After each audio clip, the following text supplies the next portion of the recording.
Un hôtel de 20 chambres peut maintenant accueillir ses premiers clients à Wheaton. Le projet vise à combler un manque d'offres d'hébergement dans la municipalité. Alors, il y a ce qu'on appelle des bed and breakfast, il y a des Airbnb, il y a quelques auberges qui sont très bien, qui sont excellentes dans le coin. Mais ça, on parle d'un hôtel complexe, hôtel-restaurant, tout ça, là, avec une certaine envergure. C'est Mégantic, Thetford, Sherbrooke, Victoriaville. Ouais, maintenant, c'est Wheaton aussi. Bien, je pense que ce qui est important, c'est qu'on réponde aux besoins de la clientèle, des gens du Québec et des touristes. Aussi, quand on organise un événement dans un village ou une ville où il n'y a pas d'autre hébergement, ben, ces hébergements-là sont vraiment importants pour le secteur. Depuis son ouverture au mois de juin, il y a déjà beaucoup de réservations et ce sont surtout les fins de semaine qui sont très achalandées. Puis ça apporte un plus dans le sens qu'il y a plein de gens, entre autres des travailleurs, qui ont des contrats à court terme ici, une journée, 2 jours, 3 jours, et qui avant devaient se déplacer pour se loger, se nourrir aussi. Maintenant, on peut tout offrir ça ici. On a beaucoup aussi pendant l'été, on est en train de le découvrir, des gens qui viennent voir papa-maman ou les frères et sœurs, ben, alors, on va repartir chez nous le soir, puis ou aller dormir plus loin. Maintenant, ils peuvent demeurer ici.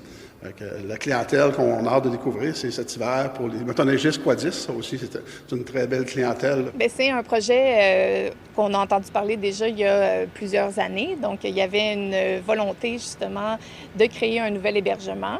Donc, du côté de Tourisme Canton de l'Est, on voit ça d'un bon œil, hein, parce que dans le secteur du Haut-Saint-François, il y avait peu d'unités disponibles, je vous dirais, pour les visiteurs. Donc, d'ajouter un hébergement, c'est sûr que c'est une belle nouvelle parce que ça permet d'attirer des visiteurs dans ce coin-là, de prolonger le séjour et aussi de créer de la dépense qui va bénéficier au secteur touristique, mais finalement à tous les acteurs économiques du coin. L'hôtel est sans contact, ce qui signifie que vous pouvez prendre possession d'une chambre sans nécessairement parler à quelqu'un à l'accueil. On va beaucoup sur l'autonomie. En fait, un client peut arriver ici, là, puis même si on n'est pas à l'accueil, c'est toutes des portes à code, pas de carte, pas de... Fait que le client peut aller et venir comme il veut. La plupart du temps, on est ici parce qu'on a le restaurant à côté. Puis je vous dirais même que la clientèle apprécie de plus en plus aussi le sans contact.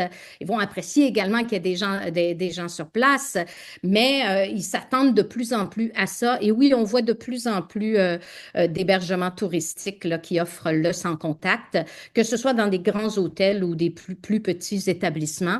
Il s'agit d'un partenariat avec le promoteur Sherplex et le projet s'élève à plus de 3 millions de dollars. À Wheaton, Marc-Antoine Mailloux pour Nouveau Info.